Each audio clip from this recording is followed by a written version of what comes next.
Hey ladies. Okay, today is Tuesday, week 2. I'm hearing some awesome things from you guys. I love running this program because every time people have great results and they recognize things about themselves, and I think that part is huge because that goes a long way when you start to recognize things either about yourselves or your habits. I want you guys to think of those things as no small thing. Sometimes we kind of discredit those things, but those are the things. These new like heavy revies are the things that really last a long time and help us to make these changes last forever. You know, you always hear people say, oh, it's not a diet, it's a lifestyle. And that's kind of become cliche while it's true for this program. You know, it sounds cliche, and not that that makes it wrong. It's just that that's why I like you to focus on these things, because these are the things that help a diet come and go full circle into being a lifestyle, something that you can do all the time, something that is second nature and you don't have to think really hard about. I was talking with Kathy this morning, Kathy Weiss, about how, you know, sometimes when we're making new habits, it's a lot of thought and effort that goes into it. And that can be kind of discouraging to a certain degree. You think, oh my gosh, I can't keep this pace forever. I just want to give you guys a little encouragement that you won't have to keep that pace forever, because these new habits will become second nature to you. Okay, so today I want to talk to you about 2 things. I'm actually procrastinating on something I have to do, so I'm going to try to keep it short. But and it's a good thing. I'm coming out with a new little, every month I put out a freebie guide, and I'm just writing the email sequence that goes with it. You guys are going to love it. I'm going to post it here in the group in a little bit. And the guide this month is coffee house swaps. So recipes that you can make on your own without having to purchase those high sugar drinks that you would normally buy at Starbucks. It's coming out in minutes. Okay, as soon as I'm done with this broadcast. So what I wanted to talk to you today about, we're going to do 1 educational talk and 1 mindset minute talk. I'm going to start with the mindset minute because it's really pressing on me right now and I just need to get it out. I kept putting it off, and I was like, every couple minutes I'm doing this project and I keep going back like, no, I need to talk to them about this. So I was listening to a book on tape by John Maxwell. Can't remember what it's called. I think it's called Leadership, or something about leadership. And he was quoting someone important that I can't remember. Maybe Roosevelt, someone important like that. Maybe Martin Luther King. I can't remember. But anyway, the quote was this, that basically what happens to you is 10% of your story. 90% of your story is how you choose to think about it. You may have heard this before, but as I was listening to that, I was like, that is so valuable and so important to remember. That then he goes on to talk about this victim mentality and what that means, and how we've become so much more of a society of what we can't do versus what we can do. And which used to be the way back in the day. And now we're more about what we can't do. And I don't mean everyone. I just mean in general, you tend to hear a lot more belly aching these days in our society. Back in the day, it was more about like, I have this phrase I like to use, that everything is figure outable. And that's really comes down to your attitude about trying to figure it out. So what I'm talking about is some of you guys that are new might be feeling, I'm totally just pulling this out of a hat, but trying to think about what I would feel like if I was new. So you might be feeling like, wow, these other gals have so much to their advantage. Like they've been doing this a long time. They're so much more coordinated. They have a lot more muscle or a lot more strength, and now they have that more energy, you know, because they've been doing this a while.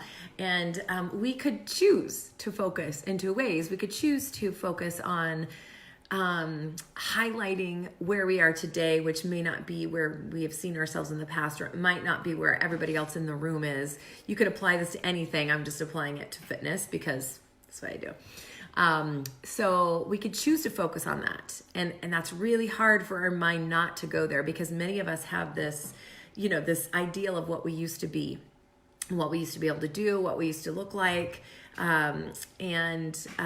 just how we saw ourselves. That is a really big barrier sometimes when we choose to focus on how we used to see ourselves versus how we do now.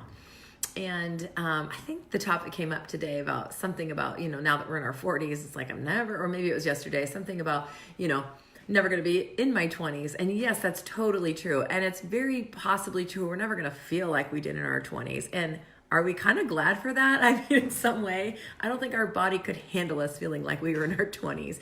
And I don't think the world can handle us feeling like that either. So learning to realize this is where I am today. And let's take the gym, for example. I come in and I'm a new girl and I'm feeling really small about myself because I'm looking at these other ladies that have been working out for a long time. And they've got it down, second nature. They don't forget the exercises. We all forget the exercises. So, but it seems standing in our new shoes that everybody else has it all figured out.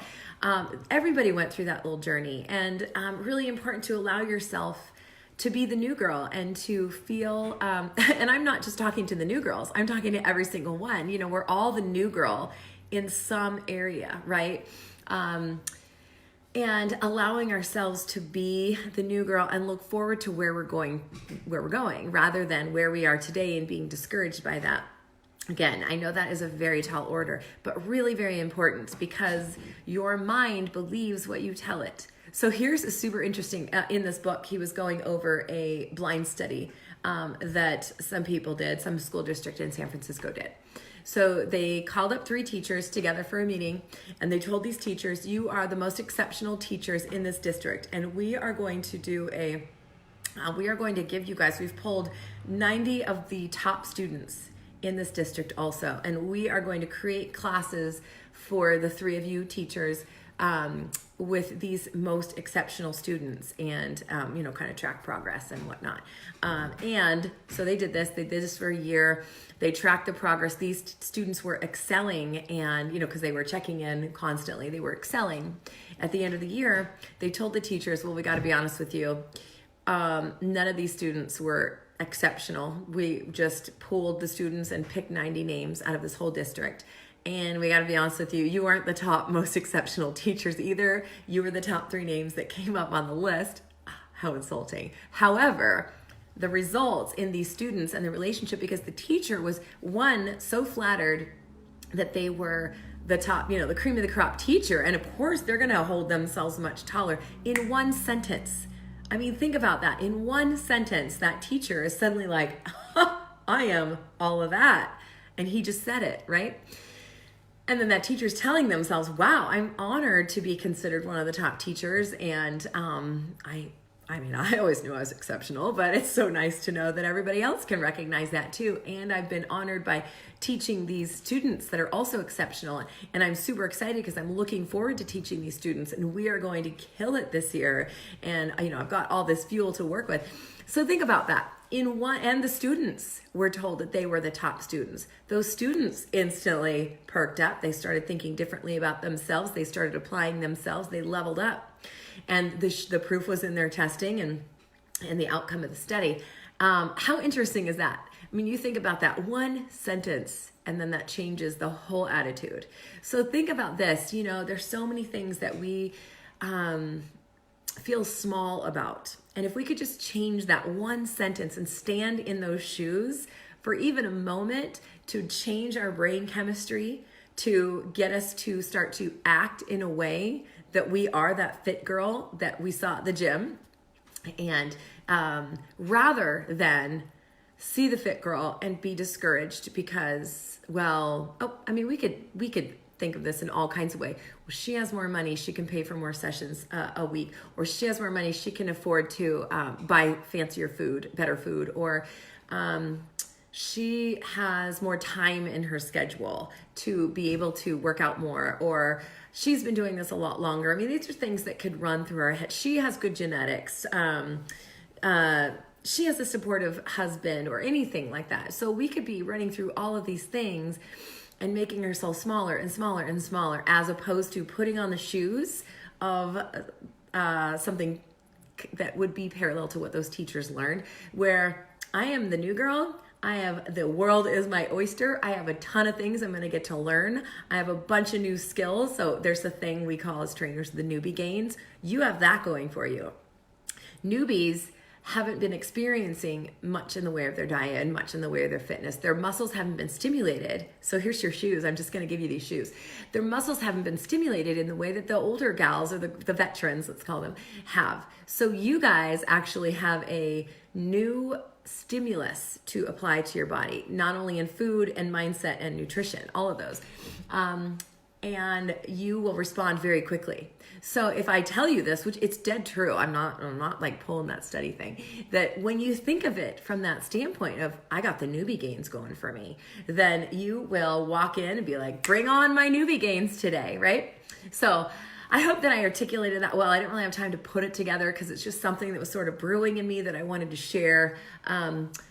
Rather than feeling, now these are strong words, but rather than feeling jealousy or like I'm the victim or everybody else has it going better than I am, then, think about the potential and the possibilities. And when we think about those and the newbie gains, when we think about those things and we start to, there's a philosophy called be, do, have. So we start to think about ourselves being that person 6 weeks, 12 weeks, 3 months from now, that was 12 weeks. Anyway, 6 months from now, be that person. Look around the gym and look around your life and look at that lady that you're just like, wow, I love her vibrance. I love how her skin glows because she eats so healthy. I love her physique. I love her attitude. I love whatever it is. Look at her and really look at her and see how she moves around her world and how she approaches her world with her attitude and her actions. Put that on, put those shoes on, be that girl before you're even there. Because once we are that person, once we be that person, we put those shoes on, we start to do the things that she would do to get to where she is or have what she has. And that I don't mean tangible things necessarily, but I mean the good health and the vibrance and the positive attitude and the excitement for life and all these things.